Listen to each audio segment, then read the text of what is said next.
ang pangliligaw at ang pakikipagtagpo o ang engagement at marriage ay nakapokus lamang po sa physical na appearance o tinatawag na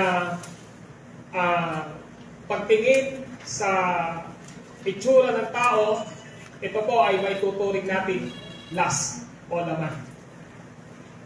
Maraming pananaw na iniisip natin na kakaroon tayo ng physical attraction sa appearance ng isang tao, lalo na sa mga single o kahit na sa mga mayroon ng asawa, na kapag ka nakita natin yung physical appearance ng isang tao, nagkakaroon agad tayo ng iba't ibang konsepto sa ating mga isipan. Subalit, hindi ito ang dapat na nagmo-motivate sa pag-ibig.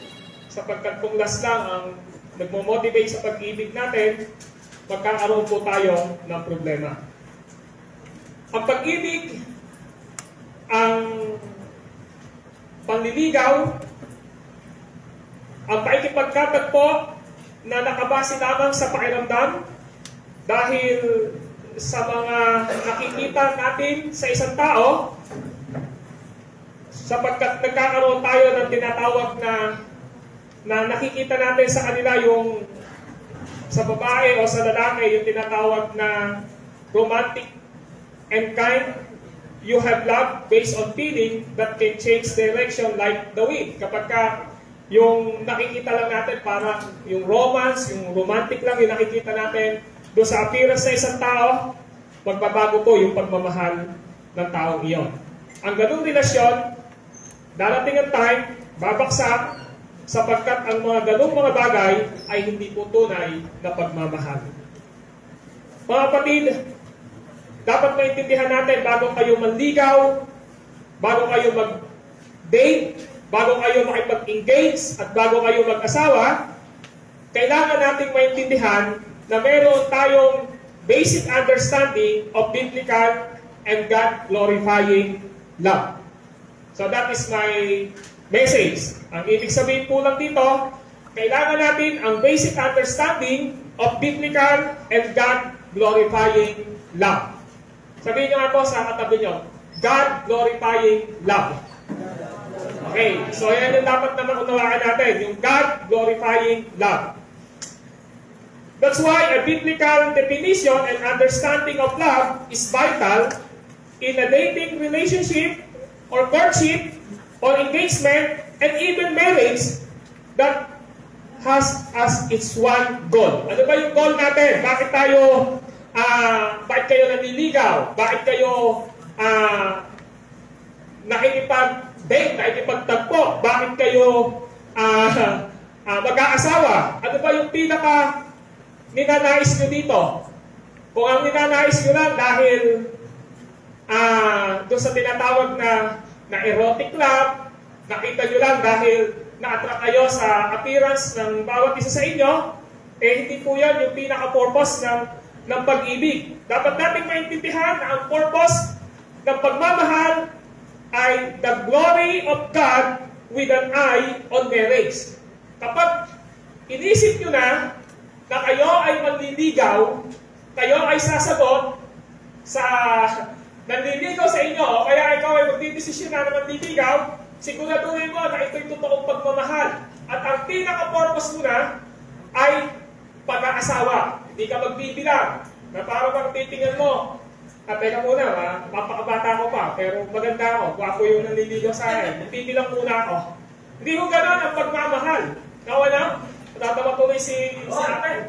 So, ang pinakikita ngayon dito ay ganito. The glory of God with an eye on marriage. Kapag sumagot ka ng I love you too, dapat nasa isipan mo, mag-aasawa na ako. And if you are not prepared para sa pag-aasawa, huwag kang papasok sa relasyon. Intended? Di ba? Intindihin po pa rin niyo. So, yun ang gusto natin. Kaya dito, pinapakita na kapag tinatanong ng isang bata ba, may nagtatanong minsan, sasabi sa akin, Pastor, may nandiligaw sa akin. Ang tanong ko agad, handa ka na bang mag-asawa? Eh kung hindi pa siya na mag-asawa, sasabihin ko, huwag ka munang magpaligaw o huwag kang nandigaw. Alam niyo kung ano yung mangyayari doon? Kapag nandun na kayo sa relasyon ninyo, doon po pumapasok ang tinatawag na unwed pregnancy ng isang babae. Sabi ko, nung meeting namin nung Monday, medyo maganda, i-elaborate na natin. Siguraduhin na natin na masasabi natin yung mga pros and cons ng pagpasok sa pagkakapag-relasyon. So mga kapatid, in order for you to doing God's will, you need to have basic understanding of biblical and God-glorifying love. Yan ang pinaka-purpose ng pag-ibig na gustong ipakita sa atin ng Panginoong Diyos. Dahil nga po, ang naibigay sa akin ay patungkol sa pag-ibig. Of course, dapat natin maintindihan ang nagbibigay ng pagmamahal sa atin ng Diyos. Pero in return, dapat nag-glorify ito sa ating Panginoong Diyos. So alam ko na marami na kayong natinan when it comes to love, courtship, marriage, and sex. Yan ho ang tatalakayin. At ang basic na dapat nating maintindihan dito, in the Greek language, we can identify 3 words of love. Meron pong 3 pag-ibig na ipinapakita at ipinapaliwanag ang Biblia patungkol sa pagmamahal. Ilan daw po? Ilan daw po? 3, okay. Una, of course, hindi po ito yung pagka-sunod-sunod sa Bible. Pero, gusto muna natin tingnan kung yung pinaka-common na bakit nandiligaw ang lalaki o kaya naman ay bakit sumasagot ang babae. Ang una dito ay walang iba kundi number 1, eros. Sabihin nyo nga po, eros. Sino nakakalam ng word na eros? Raise your hand at saka gusto kong marinig kung ano yung paliwanag nyo. Pag sinabing eros, ano po ang naintindihan niyo po yun? Meron po bang nakakaintindi rito? Sa mga yun po na. Dito, sa side neto. Hindi niyo alam yan? Dito po. Okay. Buti naman, hindi niyo alam. Okay. Ang salitang eros, from which we derive our English word erotic. Ayan na. Alam niyo erotic? Ayan, alam na nila ngayon. Pag sinabing erotic, ano? Dito po. Eh sabi ko, tumatawa kasi eh. Pag sinabing erotic, ano ang nasa isipan nyo? Anyone? Pag sinabing erotic love, pagka sinasabing erotic, dito galing ang salitang eros. Ano po naisip nyo? Now, kung wala po, ito po. Ano po? Last. Ayan, last. Last. Hindi yung huli yan, last. Okay. Eros, from which we derive our English word erotic. Erotic means relating to our tending to arouse sexual desire or excitement. Yon ang ibig sabihin ng salitang erotic. Pinapakita rito na ang kahulugan ng erotic ay ito ay isang pagbibigay ng pagpapahayag. Nagdi-display ito ng isang simbuyo ng sexual na pagnanasa sa isang nakitaan mo o nakita mong tao. At ito ay nagbibigay ng excitement sa isang tao. Kaya halimbawa, ang pinapakita rito, kuwari nakita mo yung lalaki tayo, nakita mo yung isang babae, nagkaroon ka ng crush sa kanya. Tapos, pag tinanong mo, yung sarili mo, bakit ko ba siya nakarasan? Napakaganda niya kasi eh. Yeah? Meron ka agad na bumubuo sa isipan mo na nagbigay ng attraction sa'yo doon sa babae na na kinakras mo. Di ba? Ngayon, magkakaroon ka ngayon ng excitement sa sarili mo. Di ba? Pag nakilala mo, matutulog ka, naiisip mo tuloy ngayon. Napakaganda talaga. Napaka-pogi talaga. Di ba? Naiisip mo gano'n. Naglalagay ng excitement. Pero hindi mo alam, yung nakaakit sa'yo, yung nakita mong appearance sa kanya. Eh, siyempre, pag pangit yan, alam mo nang isipin mo yan, di ba? Di ba?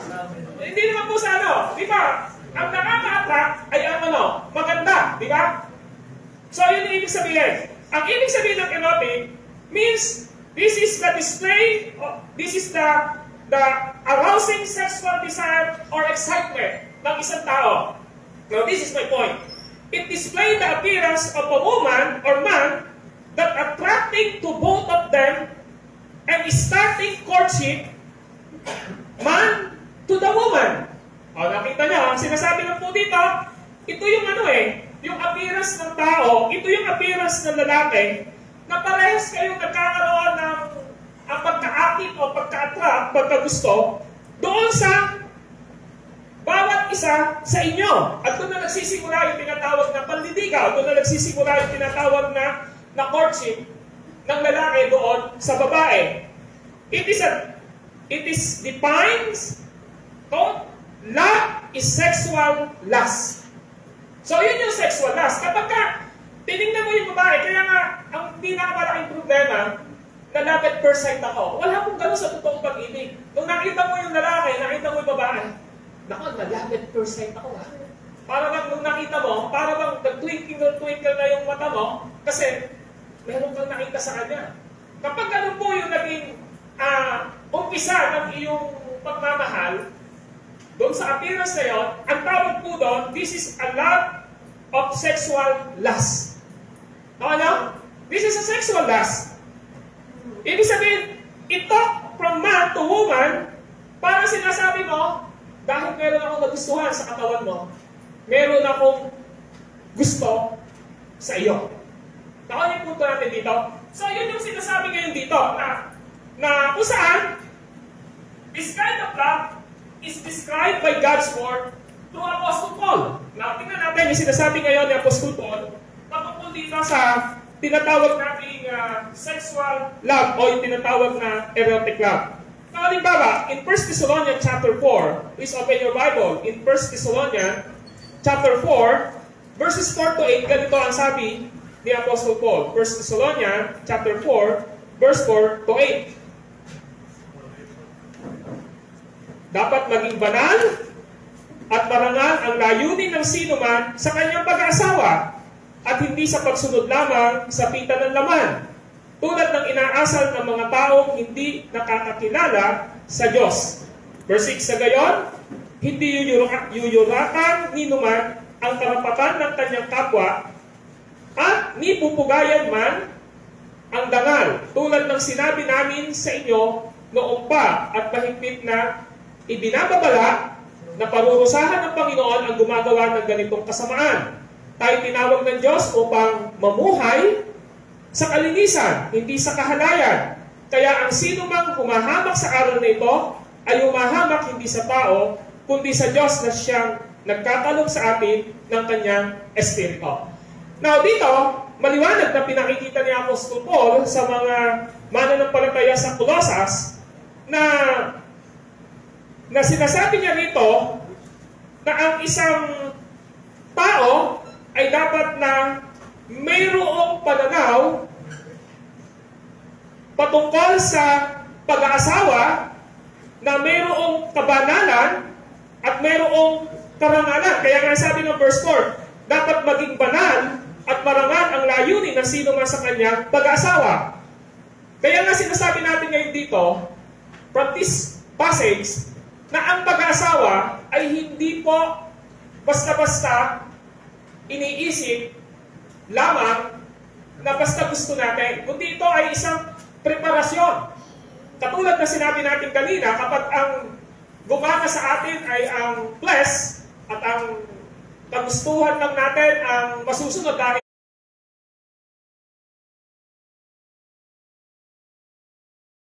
nagkaroon tayo ng physical attraction sa isang babae o sa isang lalaki, magkakaroon po ng problema. Kaya nga, minsan nangyayari na uuso yung tanan, di ba? Tinatanan ng lalaki yung babae. Tama po ba? Doon ho nagsisimula yun Yung parang sinasabi mo na parang meron akong pagmamahal sa kanya, pero ang nagiging batayan kung bakit mo siya minamahal ay hindi yung totoong pagkakilala mo kung sino siya, kundi yung meron kang nakita na gusto sa kanya.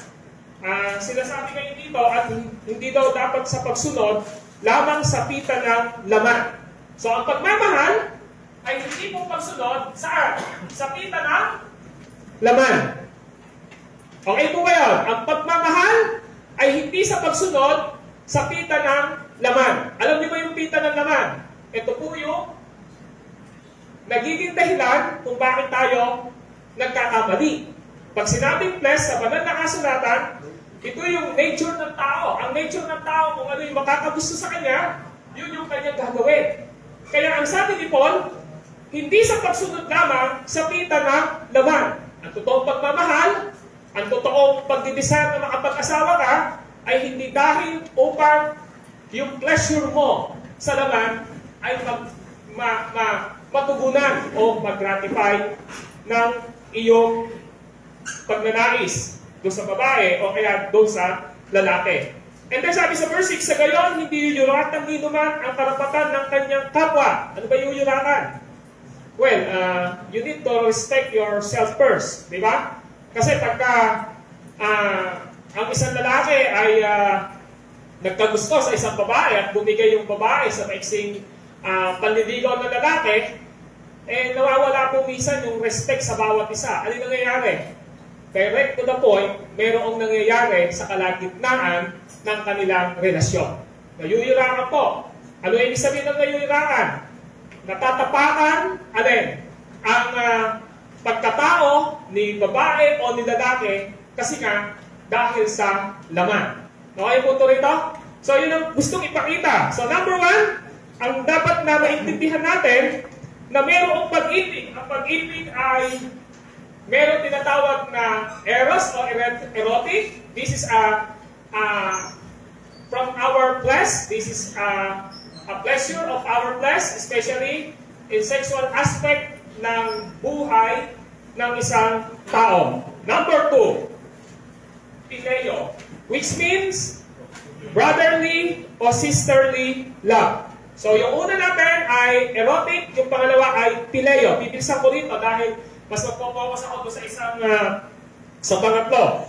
Yung phileo, ang kahulugan nito ay brotherly o sisterly love. It is a taught us to treat affectionately or kindly to be friend. So pinakikita ng phileo, ito ay sinasabi dito yung affectionately. Pag sinabi natin affection, yung ipinapahayag mo, yung iyong pagmamahal sa kanya bilang kaibigan. So, yun yung gusto nang ipakita rito. Ang salitang phileo ay ginamit ng ating Panginoon Jesucristo sa Matthew 10:37 na nag-i-indicate na ang pag-ibig para sa ama at mga nanay o sa anak o sa mga mahal sa buhay. Yan yung isang word ng phileo. Si Jesus ginamit niya sa Matthew 10:37 na ang sino mang sumusunod sa akin ng masigit na nagmamahal sa kanyang mga magulang, sa kanyang mga kapatid, ang sabi doon ay hindi karapat-dapat. So ang punto lang ni Jesus doon, yung word na phileo, ginamit doon, ito ay yung pagmamahal mo sa iyong magulang, sa iyong mga kapatid, at sa mga taong malalapit sa iyo. Sa John 11, verse 3 and 36, phileo was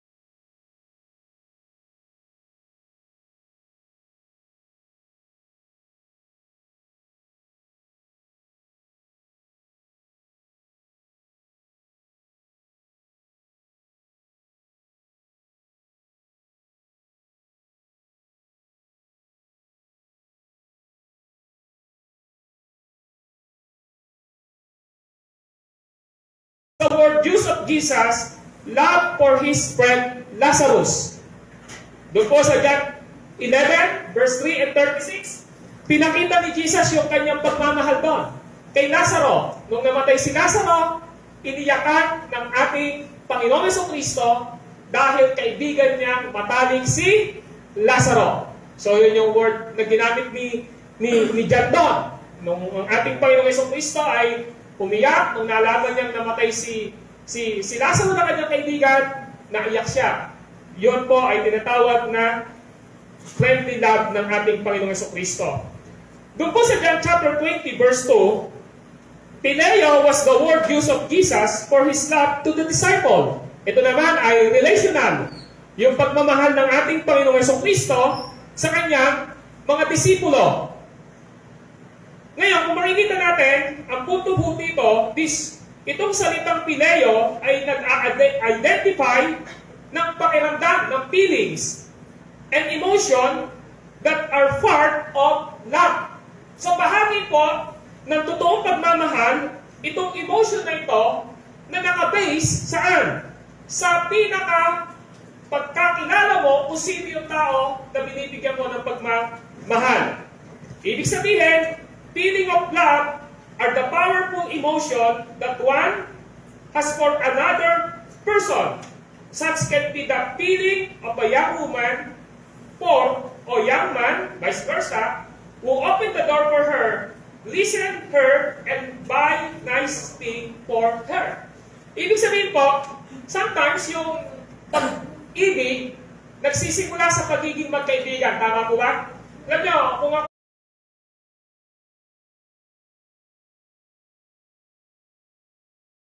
ako tatanungin, mas maganda sa totoong pagmamahal na naghahanap ka, mag-start muna kayo sa pagiging magkaibigan. Tama po ba? Kasi bakit? Kapag ang isang kaibigan mo, na talagang kaibigan mo na, lumalabas na, alam na niya, pinapakita niya lahat sa iyo ang kanyang katangian. Tama po ba? Kaya sa halimbawa, nagkita kayo ngayon, at na pagkaraan ng isang linggo, minessage mo yung babae, sinabi ng lalaki, alam mo, mas kita eh. Dahil alam mo na may pagmamahal ka, alam ka niya, nagkakaroon po ng limitasyon yung pagpapakita nila ng kanilang karakter. Napaka-behave, di ba? Napaka-behave. Pero pag magkaibigan kayo, wala nang maitatago eh. Pagka magkaibigan kayo, di ba? Pinapakita mo kung sino ka talaga. Pinapakita mo kung paano ka, kung ano yung karakter mo. Hindi ka nagtatago. Tama po ba? Hindi mo tinatago kung ano yung katangian mo. In compare sa isang tao na agad nagkaroon ng panliligaw doon sa isang babae, siyempre po, sino ba naman yung manliligaw na lalaki na ipapakita niya yung bad side ng kanyang pagkatao? Di ba? Hindi mo pakikita yun. Kaya napakabait mo pag nililigawan mo yung babae. Tama ba? Ganun ba yun, mga boys? Hindi totoo yun, di ba? Ang totoo talaga, kapag ka naliligaw ka, hindi mo pakikita yung bad side ng karakter mo. Tama po ba? Napakabait mo. Kapag naglalakad kayo, nasa suicide side ka, di ba? Kapag naglalakad kayo gano'n, hindi ka sa gawin eh. Ayaw mo, Kapag may nakikita kang langaw, hindi langaw ka. Gagalunin mo, di ba? Pero pag magkaibigan kayo, iba eh. Pag magkaibigan kayo, pinakikita mo na kung sino ka. Nalilalagtad na kung sino ka. Ngayon, paano kung parehas kayo, halimbawa, 10 years na kayo magkaibigan, tapos biglang nagkaroon ko ngayon ng pagmamahal sa kanya. Alam mo, ikaw yung pinagdarasal ko eh, di ba? Ikaw yung pinagdarasal ko eh. Talaga ako yung pinagdarasal mo, sasabihin ko sa iyo nun eh, tama ko ba? Ako ba talaga yung pinagdarasal mo? Sasabihin ng babae, totoo ka ba dyan, baka nagpinulo ka, kilala mo ako kung sino ako, di ba? Yun ang nagsasabihin sa iyo eh. Pag nakita mo yun, ibig sabihin, yung pagmamahal ng lalaki na yun, nakabase yun sa knowledge na nalalaman niya kung sino yung babae. Hindi niya minahal yung babae dahil nagpakita lamang agad ng kabaitan, kundi nakita niya yung tinatawag na negative and positive side ng karakter ng babae. Tama po ba? Ganun po yun. Kaya, yung friendly love, mas mainam yun saan? Sa totoong courtship, engagement, papunta ng marriage. Tama po ba? Ganyan po yung nangyari sa akin, yung thesis ko. Then, matagal kami magkaibigan, konting na lang. Hindi ko siya gusto, pero nung fourth year namin, sa Bible College, doon ako nagkaroon sa kanya ng paghanga. O, di ba? At least alam ko na kung sino siya. Alam ko kung ano yung character niya, alam ko yung ano yung katangian niya. At hindi ako magsisisi na pakakasalan ko siya kasi alam ko na yung ano yung character na meron siya. Ito tanong. Ito problema eh. Halimbawa, niligawan ka. Kayong babae ka, niligawan ka ng lalaki. Niligawan ka lang ng isang buwan. Tapos ang nangyari, niligawan ka sa messenger. Video call. Sa messenger, video call. Doon kayo nagligawan. Tama po ba? Meron nangyayari doon eh. Doon kayo nagligawan. Eh di sinagot mo. O di ngayon, later on, sinabi mo, eh di ngayon, magsyota na kayo. Sabi na iba. Pero yung word na iba eh. Magkasintahan na kayo. Yung iba, magsyuta na kayo, di ba? Magsyuta. Magbebe na kayo. Magbebe. Bebe yung tawag ng iba eh, di ba? O babes, ganon. Hey babes. Abi magkasintahan na kayo ngayon. Kaya ang problema, pero lumalabas yung bad side ng karakter ng lalaki ngayon. Ano ngayon nangyayari? Nako, hindi ko gusto yung gani nito ah. Ano yung nangyayari? Maghihiwalay kayo. Ang problema, na ibigay mo na yung hindi dapat ibigay. Ano ang problema ngayon? Kasi nagmadali ka. Hindi mo kilala yung parehas kayo, hindi kayo magkakilala. Tama po ba? Kaya, mas maganda yung gagawin mo panliligaw, mas mainam friend mo o kaya best friend mo. Pero meron namang iba. Pag mag-best friend kayo, ano gagawin? Pag niligawan mo ako, tanggal na yung magiging best friend natin. Huwag naman ganun. Eh paano tumibok yung puso sa'yo? Buti nga, ginusto pati yung pangit mong ugali eh, di ba? So, meron mga ganon. Pero dapat natin maintindihan na pinapakita ng Pileo, ito yung starting point ng isang lalaki o ng isang babae na nagkakakilala na sila sa bawat isa at dito din nagsisimula yung totoong attraction ng bawat isa kapag magkaibigan sila. Tama po ba?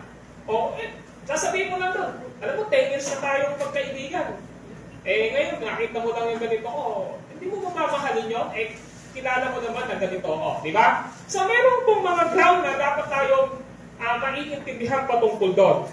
So, pinapakita ngayon dito, ito yung feelings of love na merong emotion that one has for another person.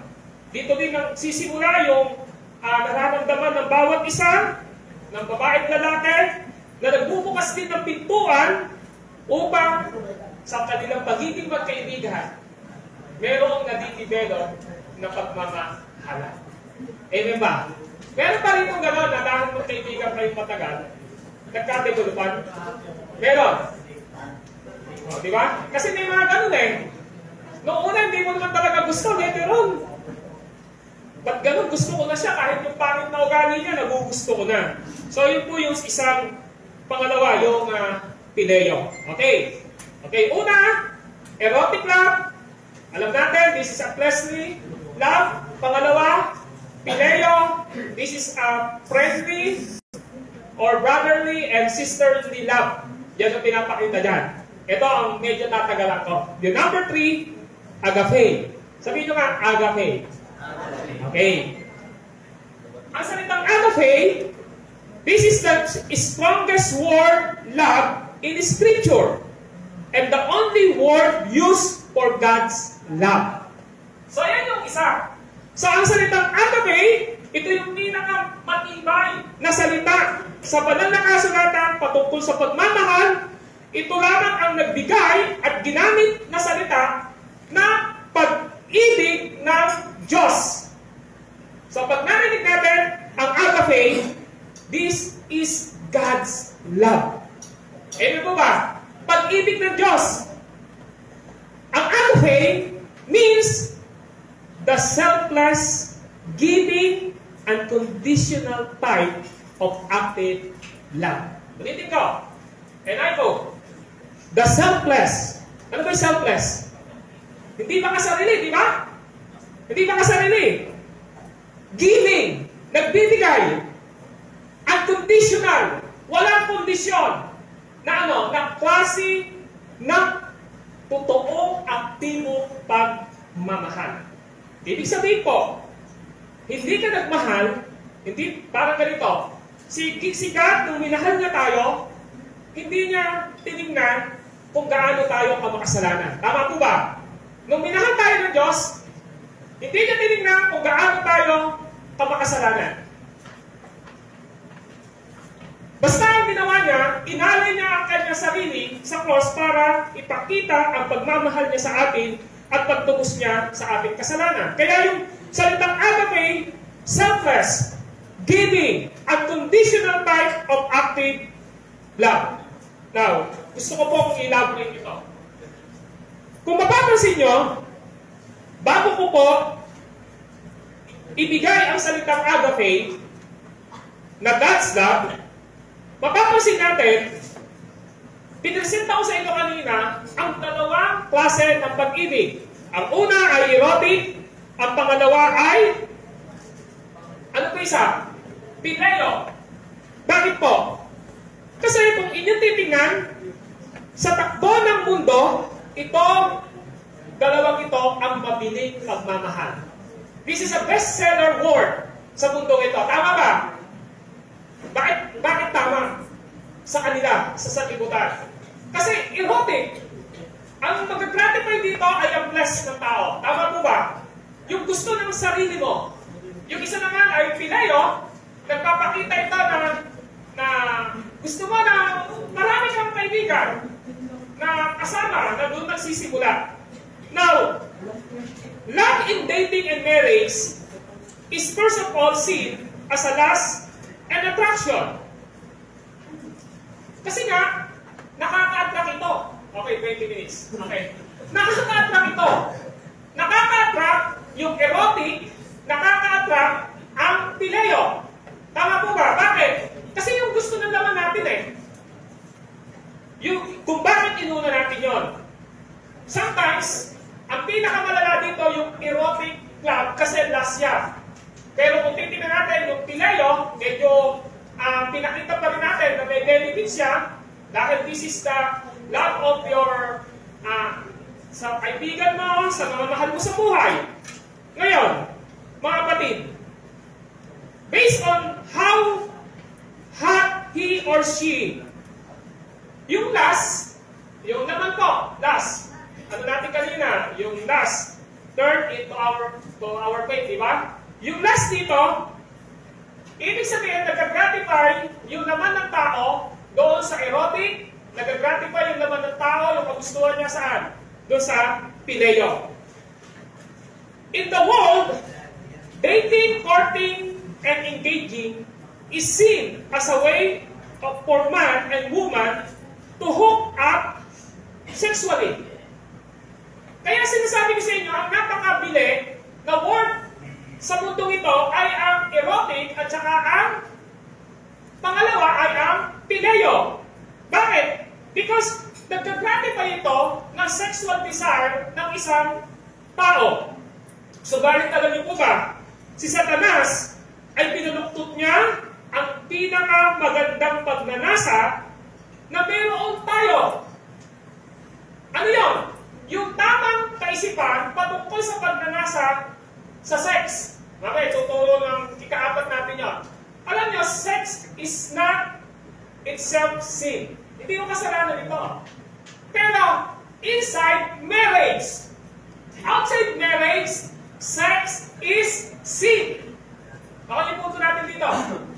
So, yun yung ginawa ngayon ni Satan. Ang ginawa ngayon ni Satan ay pinaluktot niya ito para ngayon sa tao. Kapag nagmahal siya, ang pinaka-importante sa kanya ay walang iba kundi ang sex. Okay yung punto dito? Sex. Kaya nga, pag iniisip mo, bakit? Of course, hindi yung 100%, pero kadalasan, mapapansin natin, kala ng isang young woman o young man na kapag pumasok sa relasyon, ano nasa isipan niya dahil meron siyang tinatawag na pagiging agresibo, nahuhulog ko sa kasalanan eh.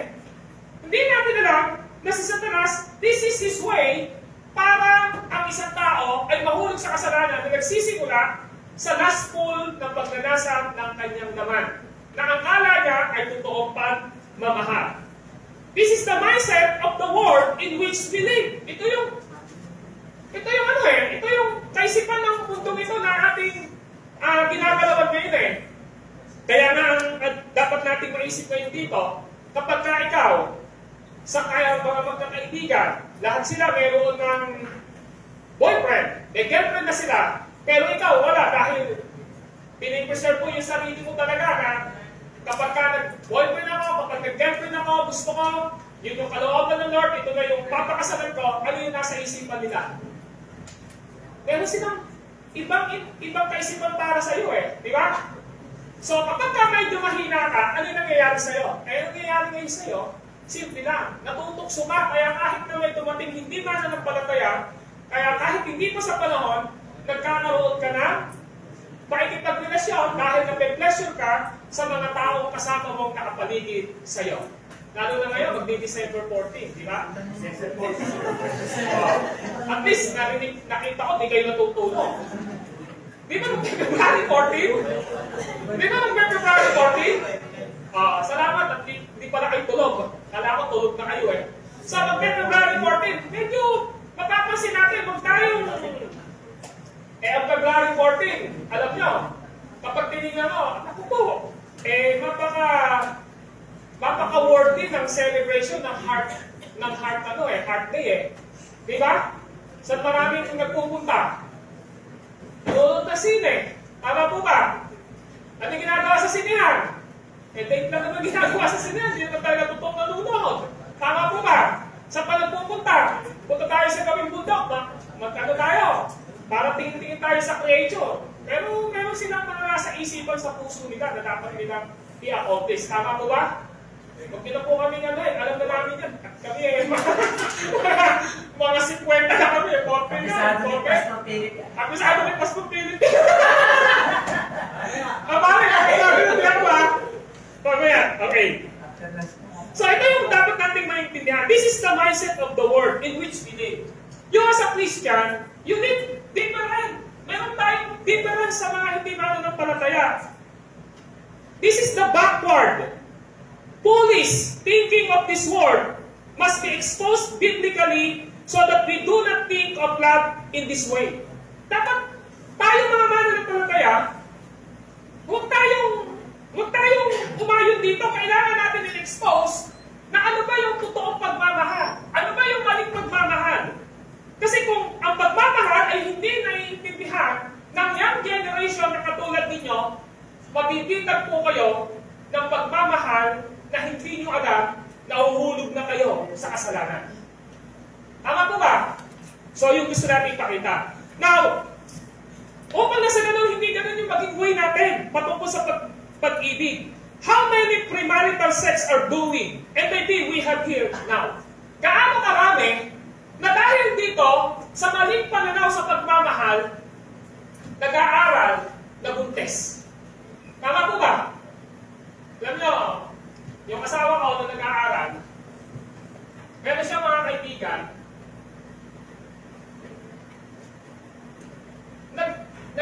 nagpupuntas sa amin na may mga bagay na nangyayari sa kanila, ng boyfriend nila, na ang pinasasay na dumating sila sa pinaka-extreme na hindi dapat gawin. Tama po ba? Kasi sinasabi natin dito, mga kapatid, how many premarital sex are doing and maybe maaaring sa atin yung kalagitnaan ito, may mga naka-experience na ng ganito eh. Tama po ba? Ito yung pinaka-dapat natin maintindihan. Kapag ang pagmamahal mo ay wala sa tamang panahon, wala sa tamang tao, tama po ba? Ulitin ko. Kapag ang pagmamahal mo ay wala sa tamang panahon, wala sa tamang tao, at wala sa tamang direksyon, ano mangyayari sa'yo? Magkakamali ka. Hindi mo na mababalik yun. Mababalik mo ba yun kung yung dinaanan mo ng boyfriend mo, ng girlfriend mo, ay dumaan kayo kalooban ng ating Panginoon Diyos, maibabalik mo pa ba yun? Yung pangako ko sa iyong sarili na ibibigay ko lang ang aking pagkababae doon sa lalaking inibigay ng Diyos sa akin kapag wala sa tamang panahon, wala sa tamang oras sa tao, wala sa tamang pamamaraan, kapatid, hindi mo na maibabalik yun. Tama po ba? Hindi mo na maibabalik yun. Kaya, mga kaibigan, mga kapatid, this is not how the Word of God and the church should view about that courtship, date, and engagement. Hindi ito yung dapat na maging pananaw natin bilang mga Kristiyano patungkol sa pagmamahal, patungkol sa pagkikipag-courtship ng bawat isa sa inyo, o kaya naman ay sa pakikipag-engage ninyo sa taong hindi nararapat sa inyo. Sa panahon na hindi pa oras, sa pamamaraan na hindi naayon sa salita ng Diyos. It is a sin. I tell you the truth, it is a sin. Amen po ba? Huwag po natin gawing gray area itong mga bagay na ito. The Word of God specifically teaches outside marriage is ano? Sin. Kasi sabihin mo, hindi naman ka nagsisex. Pero pa yung kamay, umiikot-ikot. Tama, yung puso, humahaba. Ano na yan? May mga petty action na nangyayari. This is a sin. Amen po ba? It is a sin. So tayo bilang mananampalataya, hindi natin dapat gawin ang ganitong mga bagay. Na dapat maintindihan natin na ang pananaw natin ay ano? Yung biblical love is the only solution for lustful love that leads sin of emission and commission. Mga kapatid, yung biblical na pagmamahal, ang tanging solusyon para sa laman ng pagmamahal na siyang naglilid sa atin ng ano? Ng hindi natin pagsuway at hindi natin pagsunod sa Diyos. What is biblical love? What is biblical love? Now mga kapatid, what is biblical love? John 3:16. For God so loved the world that He gave His only begotten Son. For those who only believe in Him shall not perish but have everlasting life.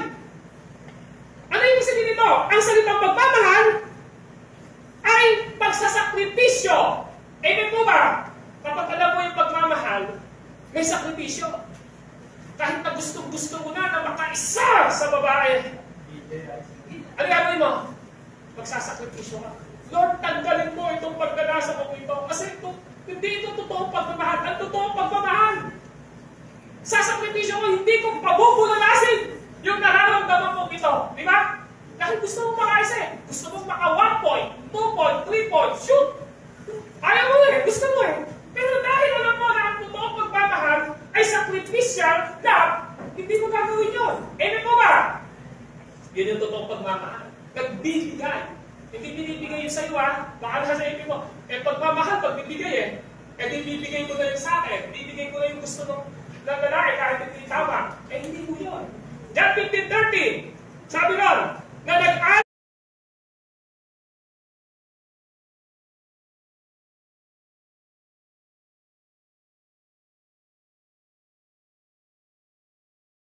ng kanyang buhay. Si Jesus ay nag-alay ng kanyang buhay. He laid down His life. Philippians chapter 2 verse 5 to 18. Makikita natin yung character ng ating Panginoon sa Kristo. At dapat maintindihan natin, your attitude should be the same as that of Christ Jesus. What is your attitude? Your attitude like Jesus. Amen po ba? Hindi yung gusto mo. Jesus submit Himself to the Father nung nandito siya sa lupa. We need to submit ourselves sa ating Panginoon sa Kristo as a Lord ng ating buhay. John chapter 4 verse 10. Sa John chapter 4 verse 10, this is unconditional giving of Jesus Christ. Now, John 3:16, John 15:13, Philippians 2:5 to 8, John chapter 4 verse 10. From this passage, we have definition of biblical love. What is the definition of biblical love? Ano ba ang definition ng biblical love? Now, eto po yun. From John 3:16, from John 15:13, from Philippians 2:5-8, John 14:10, eto po.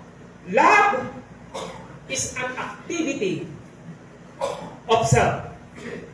Sacrifice that seek the good of another, although the person being loved does not deserve it. Sa Tagalog, ang pag-ibig ay isang gawain ng sarili na mayroong pagsasakripisyo na inuuna ang makagaganda sa isang tao, kahit na ang taong yon ay hindi karapat-dapat na tumanggap ng totoong pagmamahal. Nauna yung punto natin. Kaya nga si Jesus, ang ating Panginoong Diyos, minahal na tayo kung sino tayo. Amen po ba? So sometimes, may mga punto sa buhay natin na nagiging ano tayo eh. Ano ba ibig sabihin dito ng pinakikita? Baka magkamali ako ng salita. Ibig sabihin dito, kahit na yung isang tao ay hindi karapat-dapat mahalin, minamahal mo. Kahit na yung tao ngayon, yung babae ngayon, mahina siya sa panahon ngayon, sa araw na iyon, nilirespeto mo siya dahil mahal mo siya. Tama mo ba? Yun yung gusto ipakita rito. Now, this love is a decision, commitment, and activity. Kapag nagmahal ka, tandaan mo, ito ay tama bang desisyon. Kapag nagmahal ka, naiisip mo ba na meron kang commitment, pagtatalaga? Kapag nagmahal ka ba, meron ka ba ginagawa sa pagmamahal mo? Itong tatlong ito ay napakahalaga. Ang pag-ibig na ito ay desisyon, ito ay isang commitment, at ito ay isang activity. Pag sinabi activity, meron ka na ba time sa babae? Ikaw babae, may time ka na ba sa lalaki?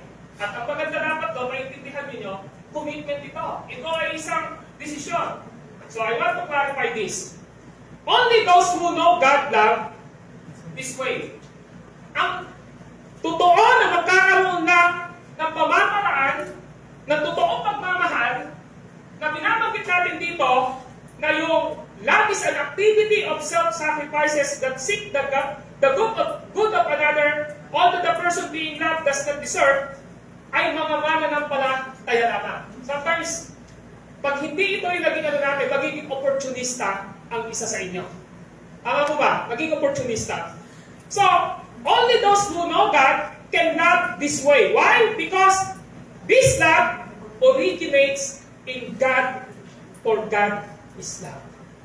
Kapag ang pagmamahal na meron ka ay nanggaling sa ating Panginoong Diyos, magmamahal ka ng tama sa iyong taong kinong-courtship. Kapag ikaw ay sinagot, kapag kayo ay may engagement, kapag kayo ay marriage na, meron sinasabi ngayon dito na maipapakita natin dito. Because this love originate in God, for God is love. 1 John chapter 4, verse 8 to 10. Tama mo ba? Hindi dahil sa tayo ang unang umibig, kundi ang Diyos ang unang umibig sa atin. Okay. Isa mo na. Okay. This love is part of God's being. This love is part of God's being. So we should put on love which bind them all together in perfect unity. Colossians 3:14. Kapag meron ka totoong pag-ibig, ito ay nagdadala sa inyo, nagbabay sa inyo ng totoong pagmamahalan at meron kayong pagkakaisa. Number 3, God's love is saving us from our sin. Why? Because the child of God have Holy Spirit that is spare him or her to the flesh. Dahil tayo ay niligtas ng Diyos, dahil sa pagmamahal niya, sino tayo ngayon? Nilalayo niya tayo ngayon sa gawa ng laman. Galatians chapter 5, verse 19, Galatians chapter 5, verse 19 to 21, ang sabi ka the fruit of the flesh is, nakalagay na ho lahat to. Ang ginagawa ng Banal na Espiritu sa atin, tinutulungan tayo na mamunga ang Banal na Espiritu, and the fruit of the Holy Spirit, isa lang po, pag-ibig ng tama. Amen po ba? Andun yung self-control. Pagmahal mo ang isang tao, meron ka self-control. Kapag kayo ay magkasintahan, meron kayong self-control sa bawat isa. So the believer's body, sinasabi ng 1 Corinthians 6:20, honor God with your body. Dapat naiintindihan natin dito sa 1 Corinthians 6:20, ang sabi doon, ang inyong katawan ay hindi talaga sa inyo. Kaya gamitin niyo ito para sa ikaluluwalhati ng Diyos. E pag mag-boyfriend, mag-girlfriend kayo, parehas kayong mag-born again, di ba? Parehas kayong mananampalataya. E merong Holy Spirit na nasa inyo. Ano sabihin nyo? Sabihin nyo, pagka medyo kumakalabit, gusto umisa ng lalaki, sasabihin mo, hindi, let us honor God sa katawan natin ito. Amen po ba? Sabi ng 1 Corinthians 6:20, i-honor mo ang Diyos sa iyong katawan. Kaya hindi ka pupunta sa tinatawag na fleshly desire ng iyong laman. Now, this is my application. When a Christian young man and young woman know God's love for them, God will be first in their hearts. Because we are saved by God's love in Jesus Christ. We are followers of Christ who obey His word. This means that the desire for sex, romance, and fulfillment in a relationship will not rule in your life. Kapag kayo ay mananampalataya parehas, alam niyo yung totoong pagmamahal ng Diyos sa inyo. Sa inyong relasyon, ang hindi nangingibabaw sa inyo ay walang iba, kundi yung sex, romance, yun yung gusto ng iba sa mga mananampalataya. Hindi yun ang nag-rule sa atin. Ang nag-rule sa atin bilang mananampalataya ay ang banal na Espiritu na namumunga ng pagmamahal ng totoo. Amen po ba? Kaya na-avoid. Dapat ina-avoid natin bilang mga mananampalataya. Pag Kristiyano tayo, ina-avoid natin yung pag-rule ng sex, ng romance. Kasi parang tingin ng tao, ito yung fulfillment ng kanilang relationship. Hindi ho. Ang fulfillment ng relationship natin ay walang iba, kundi ang pagmamahal ng Diyos na mayroon tayo. Hindi yung sex, hindi yung romance, o iba pang mga bagay na ito. Number 2, Christian young man and woman are not interested in courting and dating to unbelievers, no matter how kind, generous, and good-looking they might be. Kapag naranasan natin ang pagliligtas ni Kristo, na nagmahal sa atin, demonstration ng God's love, hindi ka makikipagrelasyon sa hindi mo ka mananampalataya. Tama po ba? Kahit gaano pa siya kabait, kahit gaano pa siya kapogi, kahit gaano pa siya magpakita sa iyo ng kindness sa iyong buhay, alam mo na hindi mo sasabayin at lalabagin ang salita ng Diyos. Sa Corinthians chapter 6 verse 14, huwag kayong makipamatok sa hindi niyo kapananampalataya. Amen po ba? May mananampalataya naman, nalalagdag pa eh. Kung makikipag-boyfriend, girlfriend ka pa sa hindi mananampalataya, mas lalong malalagdag. Kaya kapag naranasan natin ang pagmamahal ng Diyos, ikaw na lalaki, ikaw na babaeng kabataan na wala pang asawa, hindi ka interesadong makipagligawan o magpaligaw. Ikaw ay makipagtagpo o makipag-date sa mga unbeliever. Kahit gaano pa kabait, kahit gaano pa kagwapo, kahit gaano pa siya kagaling magsalita para sa iyo, lalagyan mo ng tiryo, pundok. Tama? Amen po ba? That's right. Yan ang sabi ng Bible. Ang sabi ng Bible sa 2 Corinthians 6:14, huwag kayong makipamatok sa hindi nyo mananampalataya. Di po ako may sabi no. Sorry po kung meron kayong boyfriend and girlfriend na unbeliever. Directly, this is coming from the Word of God. Mga kapatid, being committed to loving and honoring Jesus Christ in all of life. They will not seek courtship and dating with those who do not love and honor God. Dahil ang totoong pag-ibig ay nagbibigay ng kalwalhatian sa Diyos.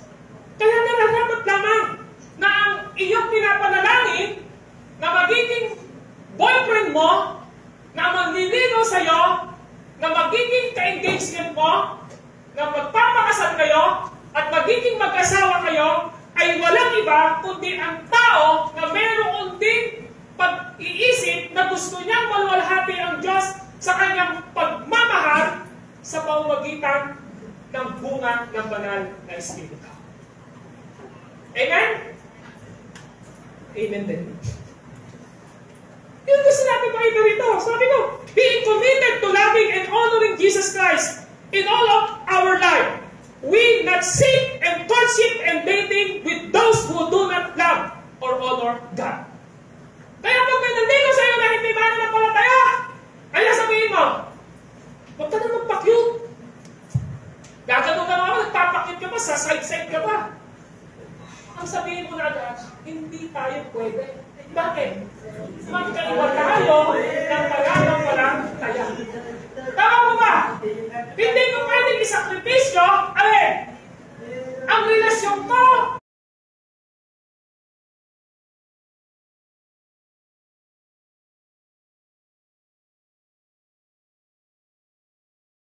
sa Panginoong Jesus. Pag na ako kayo magpakyut, o kaya naman sasabihin ko, ganito, malapit na po matapos, just give me 5 minutes. Hindi yun, sasabihin mo, sinabi na, nanligaw na siya unbeliever, sasabihin mo pa, talaga, gusto mo ko? Gagalong-galong ka pa. Huwag nang galong! Sabihin mo na agad, sorry to say, magkaibigan tayo, pero hindi tayo pwede maging magkasinta. Bakit? Hindi tayo parehas. Kasi, ang sabi ng hindi tayo sa parehas sa buhay, ang sabi ng 2 Corinthians 6:14-15, ano ang kaugnayan ng mananampalataya sa hindi mananampalataya? Sagutin niyo po ako. Dito sabi ng 2 Corinthians 6:14-15, ano ang kaugnayan ng mananampalataya sa hindi mananampalataya? Pwede ba magsama ang dilim at liwanag? Pwede ba magsama ang Diyos-Diyosan at ang totoong Diyos? Pwede ba magsama ang puti sa tikulor? Hindi na pwede magpalain. Hindi pwede! Hindi pwede magpalain. Yes! Kaya mga kapatid, maliwanag na sinasabi rito, kapag mayroong nanliligaw sa inyo na hindi mananampalataya, period. Yun lang po. Meron po ba? Meron po ba rito meron ganon? Kinakausap po tayo si Lord sa kanyang salita. Amen? So mga kapatid, now,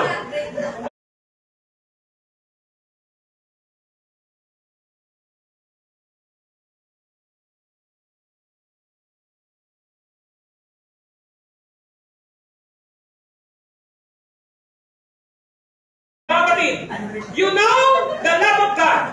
Alam mo na ngayon ang pagmamahal ng Diyos. Amen? Ang pagmamahal ng Diyos ay ibinigay niya ang kanyang bugtong na anak. Hindi tayo marapat-dapat na iligtas. Pero niligtas tayo ng Diyos. Ang demonstration ng God's love, si Kristo. Ngayon, you know the love of God. You will seek what is best for the person you are courting and dating. Dapat ganito. Dapat, ang hahanapin mo ngayon, ay yun talagang alam mo na ibinigay at inihanda ng Diyos. Alam mo na bunga ito ng iyong pananalangin. Amen po ba? Yung totoo na, eto, kayo, tip, yung totoo na talagang nasa tamang panahon na, nasa tamang pag-aasawa na, nagpe-pray yun. Lord, bigyan niyo po ako ng mga kasama na lalaki. Mga kasama na babae. Nagpe-pray siya. At ang pinagpe-pray niya ay hindi ang kanyang nais at kalooban. Amen po ba? Bakit? Si Lord, hindi ka pa pinanganak, kilala ka na niya. Tama po ba? Kaya si Lord, kung talagang ibibigyan ka niya ng asawa, ibibigay niya sa iyo. Tama ba? Maghintay ka lamang. Amen po ba? Huwag ka magpadali. Hindi yung high school ka pa lang, gitil na gitil ka na mag-boyfriend, mag-girlfriend. Tama po ba? Nag-aaral ka pa ng kolehiyo, gusto mo na mag-boyfriend, mag-girlfriend. Eh yung pambili nga ng pagkain mo, hindi mo mabili. Saan mo kukunin yung pandedate mo sa siyuta mo? Saan mo kukunin yung ibibigay mong bulaklak na plastic sa February 14? Sa siyuta